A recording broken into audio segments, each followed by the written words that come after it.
یہ ایک کویشچن ہے اور اس کے دو پارٹس میں پوچھا گیا کہ کیا ریلیجن ایک پرائیویٹ افیئر ہے، اور دوسرا یہ کویشچن ہے کہ پھر اس سے اگر ایسا معاملہ ہے تو دعوت کے بارے میں آپ کا کیا خیال ہے، اور امت کی آپس میں اجتماعیت کو آپ کس نظر سے دیکھتے ہیں؟ Thank you.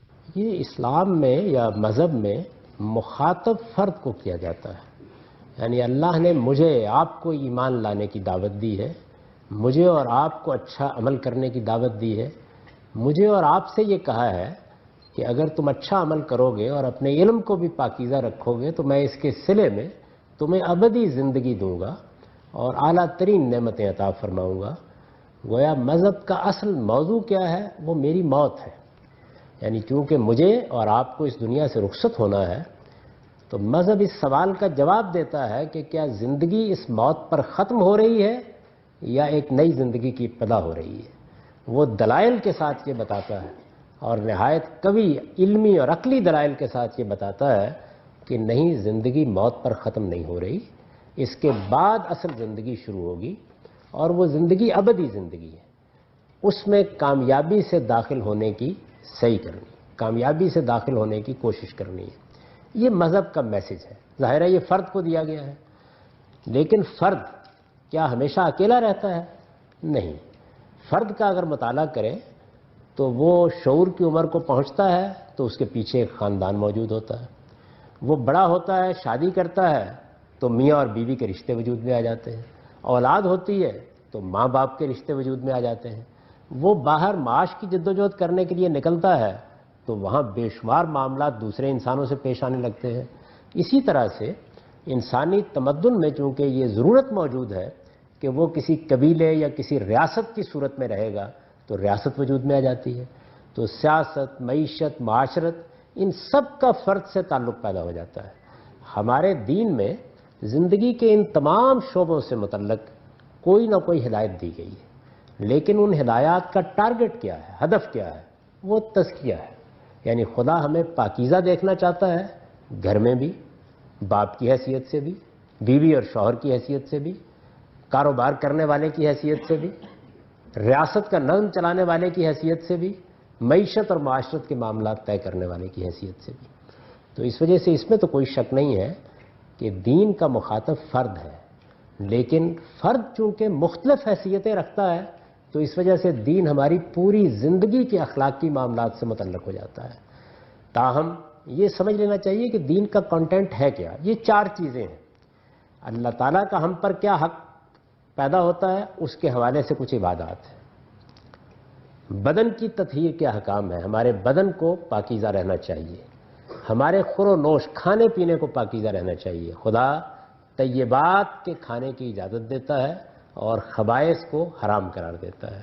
ہمارے اخلاق کو پاکیزہ رہنا چاہیے۔ یہ اخلاقی پاکیزگی تولنے میں بھی چاہیے، دوا بنانے میں بھی چاہیے، منڈی میں بیٹھنے میں بھی چاہیے، کاروبار کرنے میں بھی چاہیے، اور ملک کا نظم و نسق چلانے میں بھی چاہیے۔ چنانچہ زندگی کے ان سارے معاملات میں جہاں جہاں اخلاقی خرابی کا امکان ہے وہاں دین میں احکام دیے گئے ہیں۔ یہ صحیح تصویر ہے۔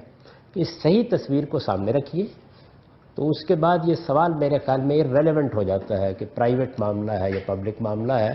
یہ فرد ہے جس کو مخاطب کیا گیا ہے، اور فرد کی پوری زندگی کو زیر بحث لایا گیا ہے۔ جس حیثیت سے بھی کوئی فرد دنیا کے ساتھ معاملہ کرتا ہے اس سے اخلاقی سوال پیدا ہوتے ہیں۔ چنانچہ ان سب معاملات میں اللہ تعالیٰ نے ہدایت دی ہے اور یہ بتایا ہے کہ تمہیں نظم ریاست کیسے چلانا ہے، یعنی اخلاقی پہلو سے، باقی چیزوں کو موضوع نہیں بنایا گیا، اخلاقی پہلو سے، پاکیزگی کے پہلو سے، دین کے مقصد کے پہلو سے۔ کاروبار کیا ہوتا ہے یہ مذہب کا موضوع نہیں، لیکن جو کاروبار بھی کرنا ہے وہ دیانتداری سے کرنا ہے، اس میں ملاوٹ نہیں کرنی، اسی میں دھوکہ نہیں دینا، اس میں کوئی اخلاقی خرابی نہیں پیدا ہونی، یہ مذہب کا موضوع ہے۔ تو مذہب کا موضوع میری اور آپ کی اخلاق کی تطہیر ہے، یعنی ہماری مورل پیوریفیکیشن ہے۔